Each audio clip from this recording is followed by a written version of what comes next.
नमस्कार दोस्तों, जय श्री राम, जय श्री बागेश्वर धाम सरकार, जय श्री बालाजी महाराज की, जय श्री सन्यासी बाबा की। तो दोस्तों, स्वागत है आपका एक बार फिर से हमारे चैनल पर एक और नई वीडियो के साथ। और आज की वीडियो में हम बात करेंगे निर्जला एकादशी के महत्व के बारे में। जी हाँ दोस्तों, निर्जला एकादशी का क्या महत्व होता है और इसका व्रत करने से क्या शुभ फल मिलते हैं, तो जानने के लिए बने रहिए वीडियो में आखिर तक। तो दोस्तों, आपको तो पता ही होगा कि निर्जला एकादशी जिसे साल की सबसे बड़ी एकादशी कहा जाता है, और ऐसा माना जाता है कि इस दिन व्रत रखने से मनुष्य को अपने सभी पापों से छुटकारा मिल जाता है और इस दिन किए गए दान, पुण्य, व्रत, पूजा और आराधना का फल 100 गुना मिलता है।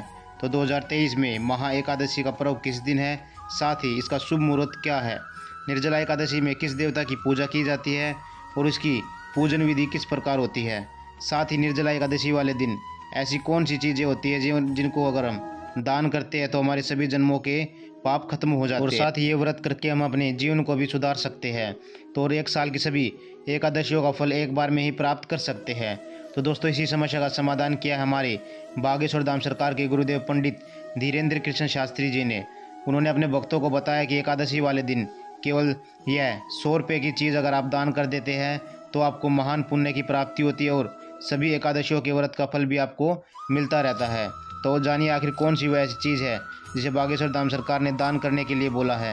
लेकिन उससे पहले दोस्तों, अगर आपने अभी तक हमारे चैनल को सब्सक्राइब नहीं किया तो प्लीज़ चैनल को सब्सक्राइब कर ले, ताकि बागेश्वर धाम सरकार से जुड़ी और भी बहुत सारी वीडियो आपको देखने को मिलती रहे। साथ ही वीडियो को लाइक और शेयर करना ना भूलें, क्योंकि आपकी एक लाइक और शेयर से हमें मोटिवेशन मिलता है और भी अच्छी वीडियो बनाने का। तो दोस्तों, आपको बता दें कि शास्त्रों में लिखा गया है कि अगर आप साल की सभी 24 एकादशी का फल प्राप्त करना चाहते हैं और नारायण की कृपा प्राप्त करना चाहते हैं तो ज्येष्ठ माह में आने वाली निर्जला एकादशी का व्रत आपको न केवल दीर्घायु दे सकता है बल्कि मुक्ति भी प्रदान कर सकता है। इस एकादशी का व्रत साल के सभी व्रतों में काफ़ी हद तक कठिन होता है, क्योंकि ये व्रत निर्जल यानी बिना पानी पिए रखा जाता है। और मान्यता ये है कि इस व्रत को रख लेता है तो उसे धर्म, अर्थ, काम और मोक्ष मिल जाते हैं। आपको बता दें कि साल 2023 में निर्जला एकादशी का व्रत 31 मई को रखा जाएगा। ज्येष्ठ माह में एकादशी तिथि 30 मई दोपहर 1:07 पर शुरू हो जाएगी और 31 मई दोपहर 1:45 पर इस तिथि का समापन हो जाएगा। ज्योतिषियों की माने तो इस बार निर्जला एकादशी के दिन सर्वार्थ सिद्ध योग बनने जा रहा है, जो कि 31 मई को सुबह 5:24 से लेकर सुबह 6 बजे तक रहेगा। इसलिए निर्जला एकादशी का व्रत रखने वाले भक्तों का व्रत का पालन 1 जून सुबह 5:24 से लेकर 8:10 तक करने की सलाह दी गई है। एकादशी व्रत के महत्व के बारे में अगर बात की जाए तो शास्त्र कहते हैं कि इस दिन सभी को बिना जल पिए भगवान विष्णु की आराधना करनी चाहिए। जो भी ऐसा करता है उन्हें साल की सभी एकादशियों के व्रत का फल में एक साथ मिल जाता है। शास्त्रों में यह भी लिखा गया है कि 5 पांडवों में से सबसे शक्तिशाली भीम ने केवल इसी एकादशी का व्रत रखा था, लेकिन भूख और प्यास की वजह से वह मूर्छित हो गया था और यही कारण है कि इसे भीमसेन एकादशी भी कहा जाता है। दोस्तों, बागेश्वर धाम सरकार के बालाजी का बताया हुआ एकादशी का पूजन और विधि भी आपको बता देते हैं। तो गुरुजी कहते हैं कि ऐसे तो हमें सभी को रोजाना ब्रह्म मुहूर्त में उठना चाहिए, लेकिन जो लोग ब्रह्म मुहूर्त में नहीं उठते हैं वह कोशिश करें कि निर्जला एकादशी के दिन सुबह जल्दी उठकर स्नान करके तांबे के लोटे में जल भरकर सूर्य देव को अर्घ्य जरूर दे।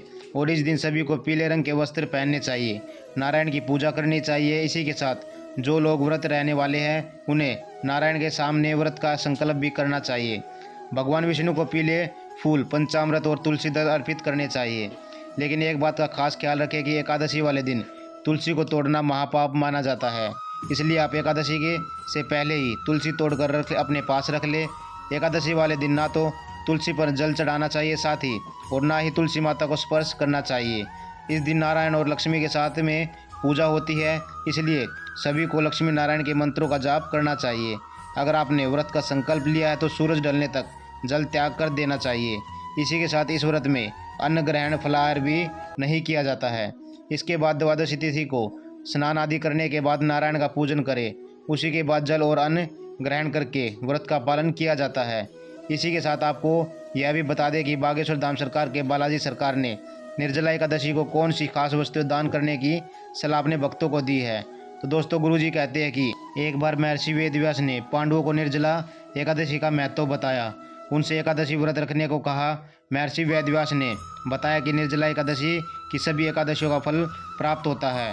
और इस दिन जो व्यक्ति ज़्यादा से ज़्यादा दान धर्म और हवन पूजन करता है उसे कभी न खत्म होने वाला पुण्य, वैभव और ऐश्वर्य का फल मिलता है और अपने अगले जन्म के सभी जन्मों को वह सुधार लेता है। साथ ही एकादशी का पुण्य फल भी प्राप्त करता है।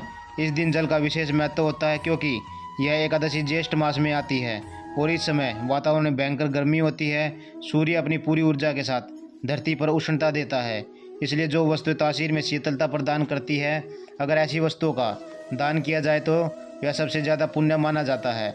गुरुजी कहते हैं कि अगर आप निर्जला एकादशी वाले दिन छाता, वस्त्र और जूते दान करते हैं तो शास्त्रों के अनुसार आप मरने के बाद सोने के विमान में बैठकर स्वर्गलोक जाएंगे। इसी के साथ निर्जला एकादशी पर जो व्यक्ति गर्मी से बचने वाली वस्तुओं जैसे कपड़े आदि का दान करता है उन्हें स्वर्गलोक में जाकर सब प्रकार से सजे हुए वस्त्र और आभूषण पहनने को मिलते हैं। इसी के साथ निर्जला एकादशी के वाले दिन खीरा, ककड़ी, खरबूजा दान करने वाले व्यक्तियों को सभी मनोकामनाएं पूर्ण हो जाती है और साथ ही लक्ष्मी नारायण भगवान का आशीर्वाद भी उन्हें प्राप्त होता है। इसी के साथ जो लोग इस दिन जल का दान करते हैं, गरीब लोगों को मीठा और ठंडा शरबत पिलाते हैं, तो ऐसे लोगों को महान पुण्य की प्राप्ति होती है और 1000 अश्वमेध यज्ञ के बराबर पुण्य फल मिलता है।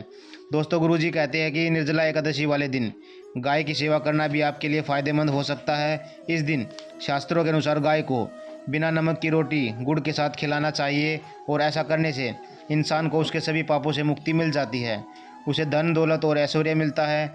इसी के साथ गरीबों को अन्न, वस्त्र और विस्त्र दान करने से महान पुण्य फल की प्राप्ति होती है। जो लोग इस दिन पशु पक्षियों को दाना पानी डालते हैं और गर्मी से रक्षा करते हैं, ऐसे लोगों के जीवन में कभी भी पीछे मुड़कर देखना नहीं होता है और उन्हें अपार सफलता मिलती है। गुरुजी ने निर्जला एकादशी वाले दिन अपने सभी भक्तों को 100 रुपये की एक ऐसी चीज़ दान करने का भी विधान बताया है जिसे अगर आप कर लेते तो आपका परिवार सुख समृद्धि से भर जाता है और आपका गड़ा हुआ खजाना भी मिल सकता है। तो गुरुजी ने बताई गई 100 रुपये की वह चीज़ है मिट्टी का घड़ा।